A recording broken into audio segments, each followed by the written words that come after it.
the restaurant and kitchen they're going to have there. So great on them. The space was actually designed to let them install enough capacity to sell their production facility in Santa Rosa. But they do not intend to brew much more than their 16,000 barrel annual cap that they've been doing for the last several years. So they're not really planning on growing, but they're just giving themselves some more space. So good on them for that. I will tell you about Windsor, California. So I'm from Santa Rosa. I don't know if anyone knows that. Whoever doesn't know that, I'm from Santa Rosa. I do know that. And Windsor, California was known for one thing when I grew up, and that was Windsor Waterworks. Windsor Waterworks was like, we call them slip and slides, doom flumes, whatever you want to call them. But it was a water park. And that was about what you had in Windsor. Now, apparently, I haven't been out there since it's blown up, but I guess Windsor is now like a spot. Like, there's a lot going on in Windsor. There's a lot of housing. There's like a downtown. You were talking to the Bear Republic guy, right? At CBC. How much of the growth. Not Bear Republic. It was it was 20. No, it was Bear. 21st Amendment, right? Maybe. Anyways, I don't know. They had a California. I thought it was a Bear. I don't know. Maybe not. It was a long week. Let's just say that. There's lots of learning going on. Yeah. My head was filled with learns. But Windsor's really come up. So I'm looking forward next time I'm home, which hopefully won't be too long.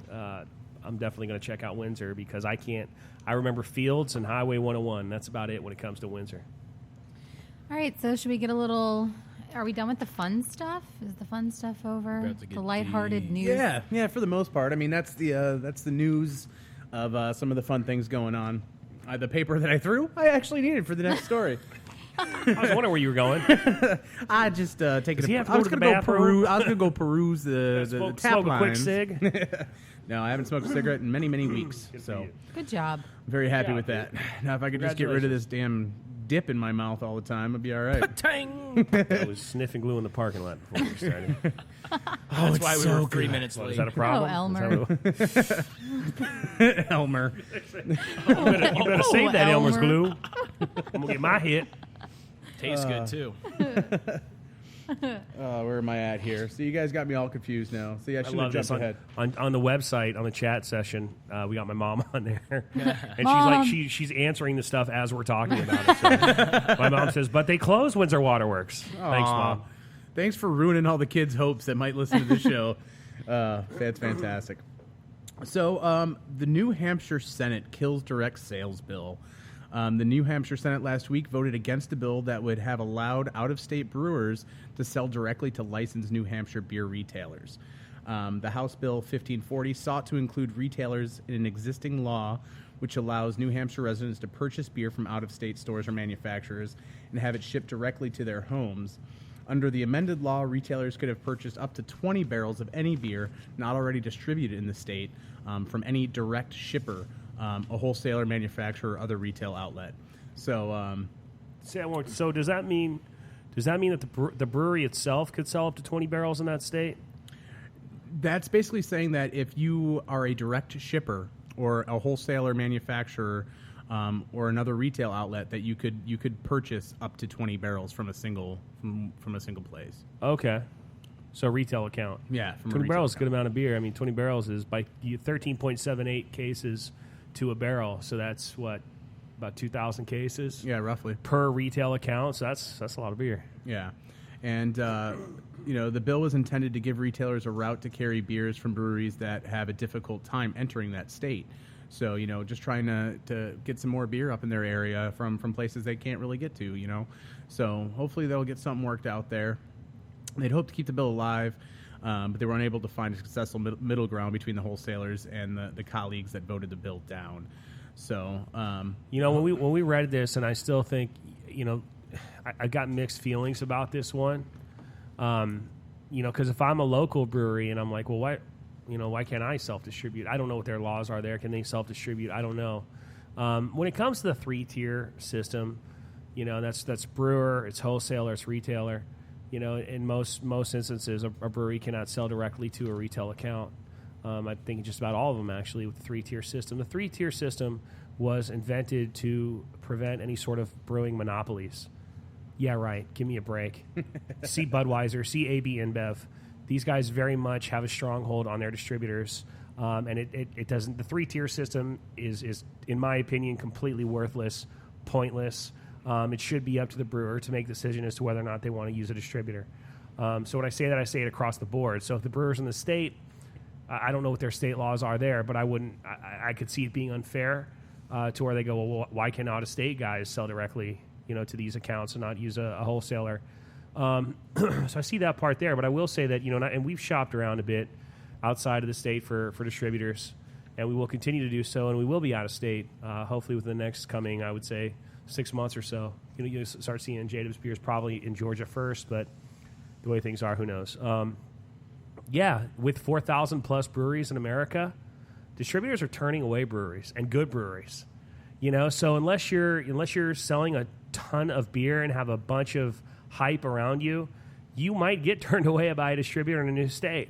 So you might be wanting to distribute in Georgia or Alabama or New York or California, et cetera. But these distributors have so many breweries now with 4,000 plus being out there, they'll turn you away. And this is good beer. So if you can find an outlet to sell it, good on you. Why not? And again, so I'm kind of conflicted on it. I don't know what the brewers there are doing or what the laws are there. But come on, this 3-tier thing's a joke. It's totally pointless. It should be up to a brewer as to whether or not they want to self-distribute or use a wholesaler. And that's my opinion.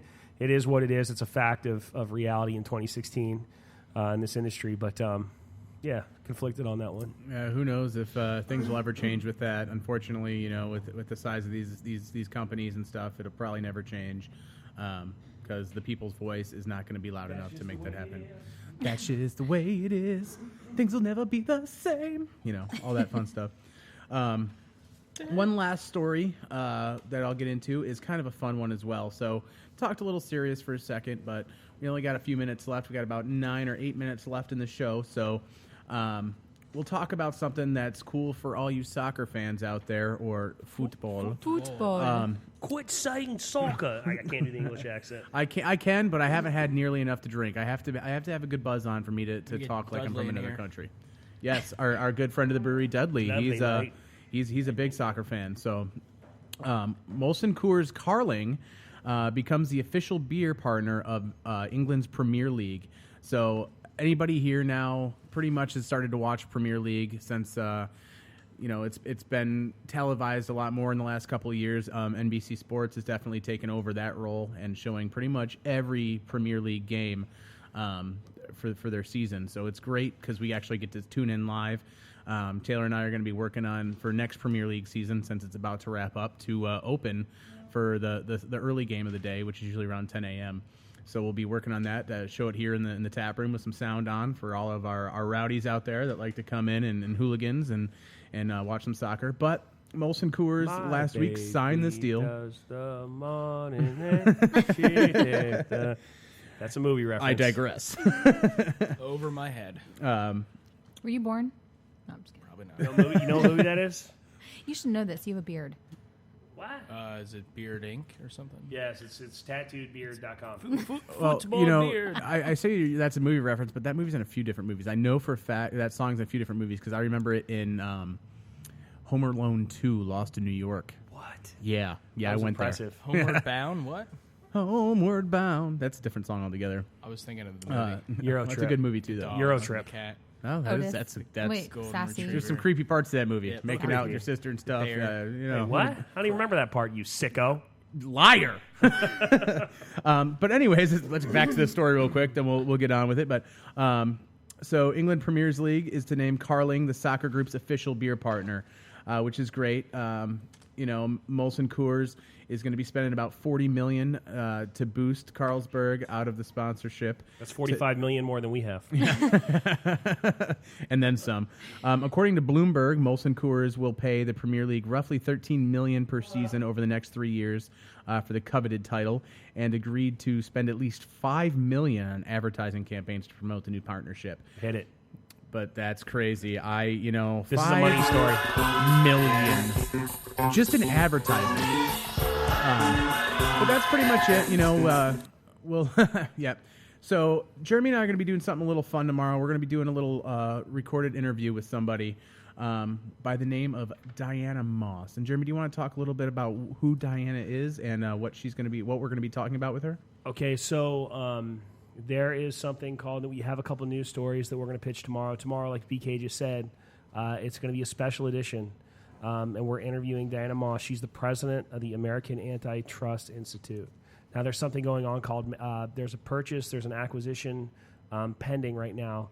And it looks like AB InBev is trying to buy Miller, an SAB Miller. So I don't know if it's the whole SAB Miller course, but it's good that I don't really know the whole intricacies of it tomorrow, because tomorrow we're going to learn about it.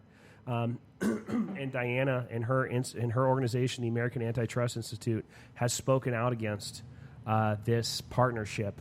And she's going to fill us in on what this partnership could mean, essentially between Miller and Budweiser, and essentially the number one, number one brewery, the biggest brewery in America, or in the world, teaming up with the second biggest, and what that could mean to all here in America, craft brewers, etc. So this is huge news in the craft beer world, in the beer industry itself. And Diana has, in her organization, the American Antitrust Institute, is coming out publicly and is not a fan of what's going on with this. It's called the Mega Brew. Mega Brew. So Diana's going to be talking about what Mega Brew is, what this acquisition means. She's going to fill us in and tell us, hey, this is something that could affect pretty much anyone who's drinking beer. Yeah. In terms of beer sales, in terms of beer manufacturers, us craft brewers, distribution, etc. This is a big deal. So we're going to have Diana Moss, president of the American Antitrust Institute, talking about the Mega Brew acquisition and what that means to craft brewers and what it means to the beer industry, and it's going to be a big deal. Yeah, absolutely. And some people that might not know anything about this is it's not just here in the U.S. They're talking about this stuff all over the globe. And we'll touch on that tomorrow. But when we talk to Diana, but Mega Brew is moving forward in Australia. It's been stalled out in South Africa.